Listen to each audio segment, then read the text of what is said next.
Manchester United is slipping further in the Football Money League, which raises some uncomfortable questions about where the club actually is financially right now. We've got reports linking Manchester United with Borussia Dortmund midfielder Felix Nmecha and talk of a return for Mason Greenwood to discuss, plus all the latest Manchester United news and transfer updates, keeping you right up to date with everything. I'm Jamie. Welcome to Man United Review. Smash that like button. Let's get into it. So let's talk about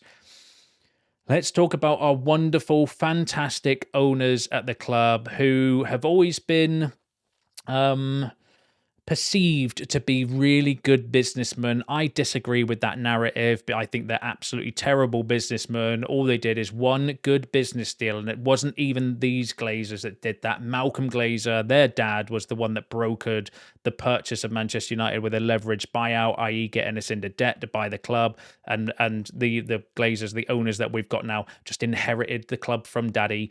So I've never been for the narrative of the Glazers are good businessmen. They did one good business deal because good businessmen wouldn't let your product decline the way that they have let Man United decline, and that decline seems to be going to affecting us outside of the football as well now, with this coming out from The Athletic. So this is the Football Money League, where Man United have fallen down now 4 places, who are now currently, so this is income and revenue based on the 24-25 season, which actually we had a lot of games, so we would have got ticket sales and revenue from match day tickets and stuff, and we made it to the Europa League final. So we had quite a few games that season, and we dropped 4 places in terms of money coming in. So the one thing that the Glazers were or have been perceived as being good at is business is now also failing as well. But again, I disagree with that narrative. I think they did one good business deal to buy the club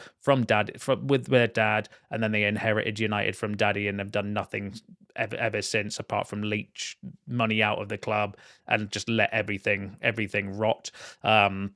But worryingly, also we're behind Liverpool, Man City, Arsenal as well now. So because the one thing United have always we've had a fallback on is that financially we're sound because of our revenue, and the hope is that because the money that we get in as a football club, if you spend it better on players, which again is another failing from the previous regime, is the amount of money that we spaffed on players and player contracts that has led us to this position that we are. But we always had that as a sort of fallback whereby we could rely on that income to try and buy our way out of problems. And sometimes it's, worked to a degree by getting back into Champions League. Obviously, sometimes it hasn't worked with what we've been witnessing more recently, but now that is starting to fail, which is in one way a big concern, because where does that leave us at a club when you're failing on the pitch but then also start falling and failing off the pitch? That's not the sort of place that we want to find ourselves in. But then on the flip side, I also think that actually, because the Glazers are just driven by money and finances, maybe it could be the catalyst to actually getting them out of the club as well. If they realise that the cash cow is no longer there's no more milk left in that cash cow, can it be the catalyst to actually get them out of the club? Because it's been going on for far too long. I just want this nightmare to end. And that's why I fully endorse the protests and the 1958 group that are getting behind. I think there is a large clamoring of fans and supporters online in your comments and stuff as well that have just had enough. Like, enough's enough. 21 years of this absolute monstrosity of these cockroaches just taking money out of the club with the reliance that our income would always bail us out. And now your income starts to slip. And again, it's going to be worse this year because we're about to have our lowest amount of games in 100 odd years, with 40 games I think in total. So you've got match revenue down from that, TV deals down from that as well. We still haven't got a shirt sponsor for the training. Like, what's happened with that? Why have we waited this long, or still unable to get a shirt sponsor for the training kit? So many questions around the off. Like, if you start questioning the off-field stuff and the money stuff as well that's failing, then it is a massive concern. But it could be, to flip it into a bit of a a hopeful positive is what I'm going to say, is that actually once that starts deteriorating, then maybe it can be the, the straw that breaks the camel's back, and we can actually get these owners out of the club. And as I mentioned, that's why I fully endorse this, which is the 1958 protest. And this come from Simon Stone. Shout out to him for posting this as well. So the 1958 group expect more than 5,000 to 6,000 fans to join their protest ahead of Manchester United's game against Fulham on the 1st of February. And this is the quotes coming from the 1958, if you haven't seen it, saying Sir Jim Ratcliffe chose to get into bed with the Glazers, and in our opinion, is helping to keep them in charge. 21 years of mounting debt, mismanagement, and financial greed is 21 years too long. Therefore, we are protesting not only against the Glazers, but now also against Ineos and Ratcliffe, a man once seen by many, including ourselves, as a possible saviour and a beacon of hope, but now revealed as complicit in the ongoing erosion of everything that makes our club what it is. And that's coming from the 1958.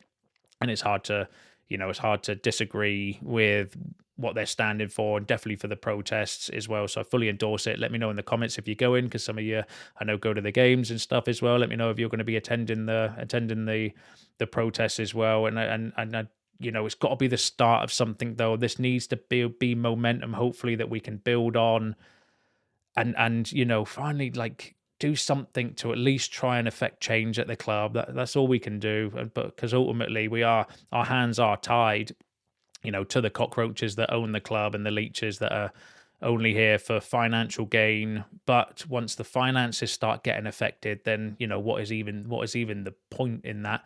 But get involved in the comments. I'm sure you're going to have a lot to say regarding that. Let me know what you think regarding the fall in income as well. And as I mentioned, I think it's only going to get worse with this season's revenue being down, sponsorships down, gate receipts down as well. So it is a massive worry. But yeah, let me know how you feel regarding that in the comments below.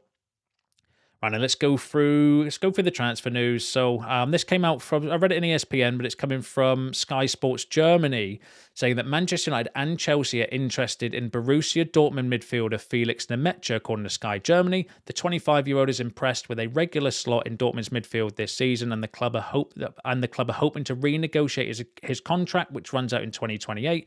And then it just goes on to say that Nmecha has indicated that maybe he would want to come back to play in the Premier League. He obviously came through Man City's youth team as well. Now, that's a really interesting profile of players. It mentions there 25-year-old have been linked with him multiple times before. The narrative doing the rounds at that particular time, though, if I remember, was that Jason Wilcox and Christopher Vivel really liked him. Jason Wilcox would obviously know him from his time at Manchester City, and Christopher Vivel's got an extensive knowledge of players in the Bundesliga from his time at RB Leipzig as well. The worry was, though, about his injuries, because he has been very injury prone over the last couple of years. However, this season, it looks like he hasn't had any injuries from what I can see on Transfer Market. Last season, he missed 16 games through injury. The season before is when he had quite a lot of injuries, missing 21 games, I think, in total in the 23-24 season. But this season, he's managed 28 appearances, 5 goals, 3 assists. Yeah, 28 appearances, 5 goals, 3 assists. So has remained fairly injury-free. He can play as like a holding midfielder or as a box-to-box midfielder as well. Really interesting profile. Good on the ball. I think actually would be a decent shout if we can't get one of our main targets, because Anderson, Wharton, Baleba are the three main ones. The worry with those is Champions League football, because Anderson might want Champions League football. I think that the reports around Wharton is that he would prefer Champions League football as well. Baleba maybe not, because he was willing to come to us this year. So I don't think he's necessarily overly concerned about Champions League football, but that may change depending on the clubs that are interested in him in the summer. So as somebody as a potential alternative to one or two of those, then I actually like Nmecha. I think he would be a decent option to bring in if he can remain injury free for the rest of the season, because this isn't going to be a January deal. Doesn't look like we're going to be doing anything in January now, because the main names that have been linked with us, obviously we went through the Loftus-Cheek one yesterday with Romano, sort of saying that no, we've not been in any talks. There's still maybe some murmurings around Ruben Neves, although that feels less likely as the days go on. Indeed, he felt like one maybe as this secret midfielder that we still heard nothing from Ben Jacobs around. So, who knows what's happened regarding that. But Simon Jones in the Mail has said that Man United are not moving after being offered Ndidi. Man United have been offered Nigerian international Wilfred Ndidi from Besiktas on loan, but are not pursuing a deal with the former Leicester City midfielder as it stands. And I think that changes the narrative as well. Whenever I hear stories and it's about clients or players being offered to United, I think it's just, clickbait, putting their client's name out there, put it in the press to try and generate interest from other clubs as well, which is probably exactly what we've seen with Loftus-Cheek. It doesn't seem like we had any real interest in him other than he was maybe offered to the club because, Aston Villa are maybe looking at him. There's talk, maybe a new contract with AC Milan as well. So that feels to me like even the Wilfred Ndidi one, which felt plausible yesterday, is probably out the window now as well. But going back to Nmecha, I think he would be an interesting shout. There was another report that I saw on him as well coming from Fraser Fletcher saying that Tottenham are gearing up for a serious pursuit of Borussia Dortmund midfielder Felix Nmecha. As sources confirm, they are one of the front runners to sign the highly rated German international, though Man United are also in the race. So there's been a couple of reports. Sky Germany, Fraser Fletcher's hit and miss, not one that I wouldn't go out and get Nmecha's name put on the back of your shirt based on something that Fraser Fletcher says. Let's put it that way. But couple of stories regarding linking United with Nmecha. Let's wait and see what happens. Could be one that takes off and builds traction and maybe grows, or could be somebody that we're not speaking about again for the rest of the season. We move on to our other more known targets, and Anderson, Wharton, and Baleba, who are still doing the rounds. Laurie Whitwell's come out again saying that those are the three names that he keeps hearing about as well. So they're the three usual suspects when it comes to midfield. But the reality is, it doesn't feel like we're doing a lot in January, apart from exits or potentially young players. So just on that, Harry Amas is set to join Norwich on loan, and Toby Collier's going to Hull City on loan as well. I think Harry Amas, even though he's been playing well at Sheffield, I think they wanted to move him out of that environment because they're going to get relegated, and maybe it's not a good environment for him to learn from or be involved in, albeit his performances on the pitch have still been decent. Obviously Collier came back because of his injury, so he's heading out to Hull for the rest of the season. And there was a story yesterday linking us with a young left back from Sheffield Wednesday. Now that's gone a little bit crazy because Steve Railston from the Manchester Evening News has said Man United have submitted an offer to sign defender Yisa Aleo from Sheffield Wednesday. United face competition from Chelsea and Liverpool, which also means Aleo has options on the table to consider. Scouts are being impressed with Aleo's athleticism and scope for improvement. However, Laurie Whitwell has come out saying that Chelsea are close to finalising a deal to sign Sheffield Wednesday's Yisa Aleo. Man United, however, are in talks over the talented prospect with further negotiations ahead. The final figure, including major add-ons, could significantly surpass £1 million, but the initial fee is a six-figure sum. United had a bid in the region of £450,000 rejected by Sheffield Wednesday. So the feeling is on that, or the reports on that at the moment, are that maybe Chelsea are further ahead in that particular race for this very talented young left back, because of course going to Chelsea would be a good career decision. But United are still in the race at this particular moment in time, and that's maybe how it feels. We're going for the rest of the transfer window, but there's still time. We'll have to wait and see what happens. Maybe towards the end. Obviously, the closes next week, doesn't it? The transfer window. So yeah, we'll keep an eye on any updates. But get involved in the comments. Let me know what you think regarding all of that. Now, this was an interesting story that I am going to say straight away we do need to take with a pinch of salt. So it's coming from Football Insider and Peter O'Rourke saying Man United officials in talks to bring Mason Greenwood back to Old Trafford as clause revealed. So it says Man United officials have internally discussed the idea of bringing Mason Greenwood back to the club. Sources have told Football Insider the Red Devils included a buyback clause when they sold the 24-year-old right winger to Marseille in the summer of 2024, where they can sign the attacker for a knockdown fee and less than his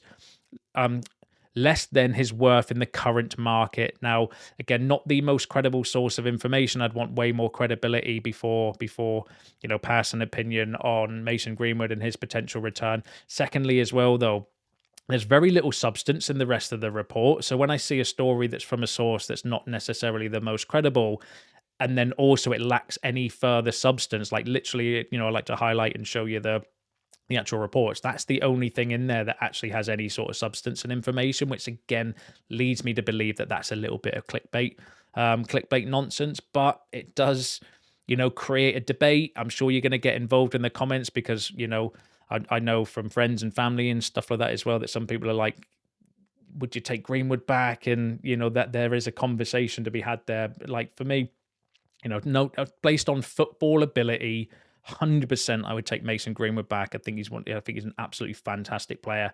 So based on footballing ability, then yes. I don't know whether the club would have the balls to make that sort of call though to bring Greenwood back with everything that would happen in the media and all the noise regarding it as well. But get involved in the comments. I'm sure you're gonna let me know what you think about that.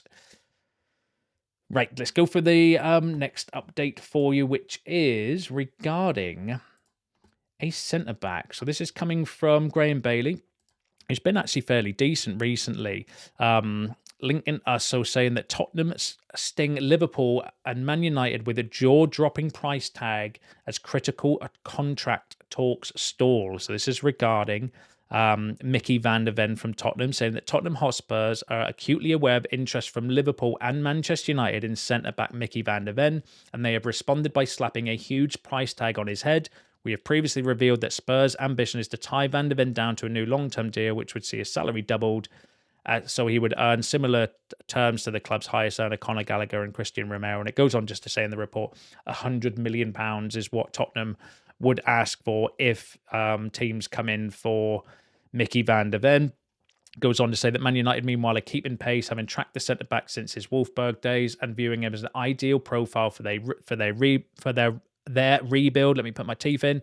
And Liverpool were linked with him as well. Both clubs admire his blend of recovery pace, composure, and left-sided balance, attributes that are increasingly rare, as it turns out, extremely expensive. So I don't think we would go anywhere near Mickey van der Ven for £100 million, not when we know a majority of our budget this summer is going to have to be spent on the midfield, and we want this big midfield revamp.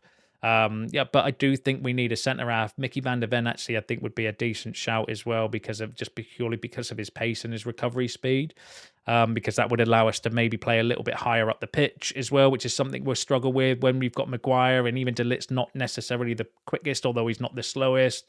Martinez is similar as well, though he's got more intelligence, I think, to be able to cover the ground a little bit as a little like in a smarter way than just direct speed. So actually, someone like Mickey van der Ven would be an interesting option to bring in, but I don't think we'd go anywhere near that deal for £100 million because we don't have the money to spend £100 million on a defender and then potentially £100 million on Baleba or Anderson or Nmecha or whoever else the midfielders are going to be when we come in, because we've got big job on our hands, I think, in the summer as well, because we've got a lot of players out of contract that are going to need to be replaced as well. If we're in Europe, we're going to need more squad depth as well. So yeah, we'll keep an eye on that one. It sounds a little bit more like contract negotiations, put a story out linking with Liverpool and Man United to try and get a better deal from Tottenham. That's how it felt when I originally read that, but we'll keep an eye on it from that story from Graham Bailey there. But get involved in the comments.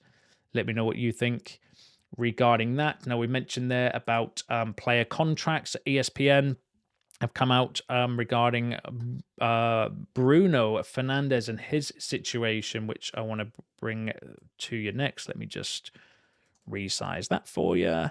So Manchester United are planning talks with captain Bruno Fernandes about his future ahead of the World Cup, with bosses poised to tell the midfielder they want to keep him at Old Trafford for at least one more year, sources have told ESPN. This is coming from Rob Dawson, by the way. So United have let the 31-year-old decide. Sorry, United will let the 31-year-old decide his next step, which I've heard a few people get a little bit upset around because I know the narrative will be, well, why are we letting Bruno decide? But what we've got to remember is he's got a release clause in his contract. So this summer, that release clause kicks in, and we are powerless to do anything regarding Bruno Fernandes leaving. So he actually can decide his own future this summer, because if a team come in and pay the £57 million for his release clause, we've got nothing we can do to stop that from happening. So it's a little bit different, I think, to last season based on the fact he has that release clause. Goes on to say, though, however, the club's preference is to keep their captain in what will be another transitional summer with a new permanent manager set to arrive to replace Ruben Amorim. There was a surprise internally at an interview published in December in which Fernandes hinted he felt the club wanted him to leave last summer, particularly because it contradicted comments in another interview he gave in October. We discussed that at the time. United, according to sources, will ask for an indication before the World Cup from Fernandes with his representatives about where he sees his future. Fernandes has said he will not make a decision till after the tournament, but United are keen to formalise their transfer plans in advance.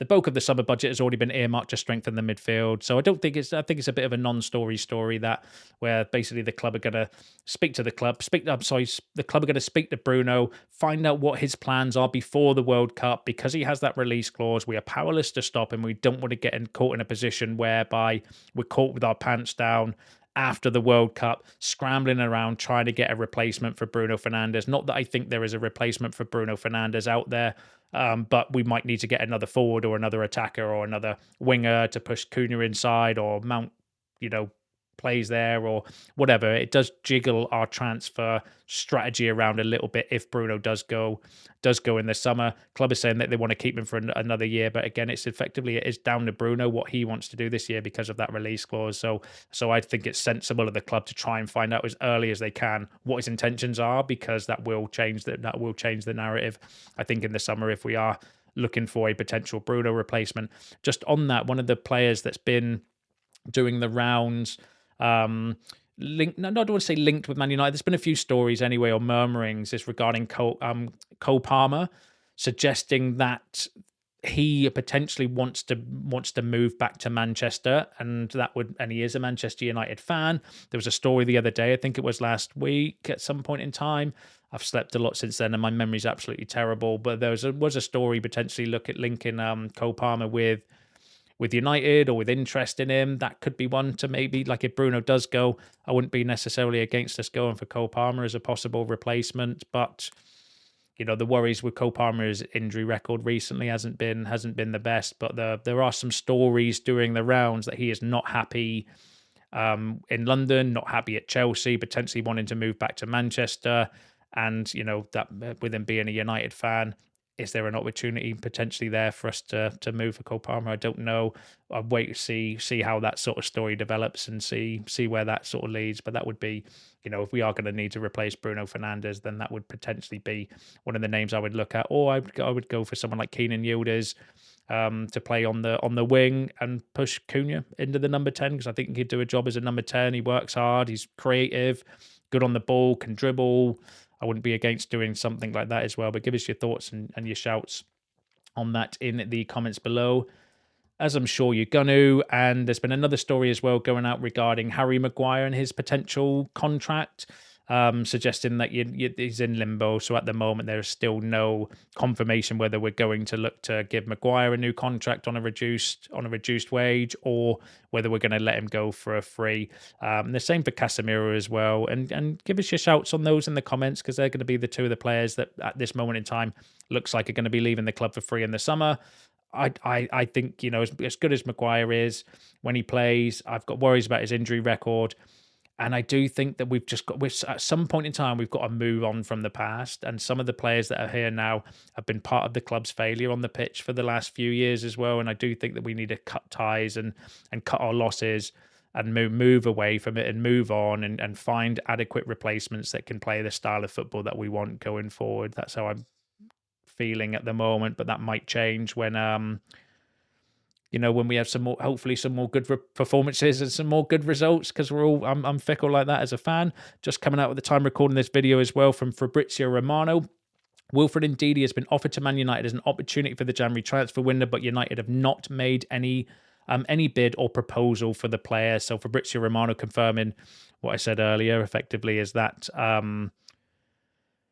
we've been offered Wilfred Ndidi rather than the other way round. Let me just see if there's any more news. Offered Manchester United a return to the Premier League, but United have not made any proposal as things stand. So yeah, so it looks like same as Loftus-Cheek, where Loftus-Cheek I think was offered to United, not the other way round, and that's been debunked or dismissed now by Romano, and it looks like he might have just done the same with Wilfred Ndidi as well. That Wilfred Ndidi's been offered to us, but it doesn't look like that's maybe an option, but we'll see. We'll see how it all plays out. Give us your shouts on that in the comments below. Give us your thoughts on all the other topics discussed in today's video. That's you all up to date with the latest news and transfer updates. Don't forget to smash that like button on your way out. Subscribe to the channel if you're new. See you in the next one.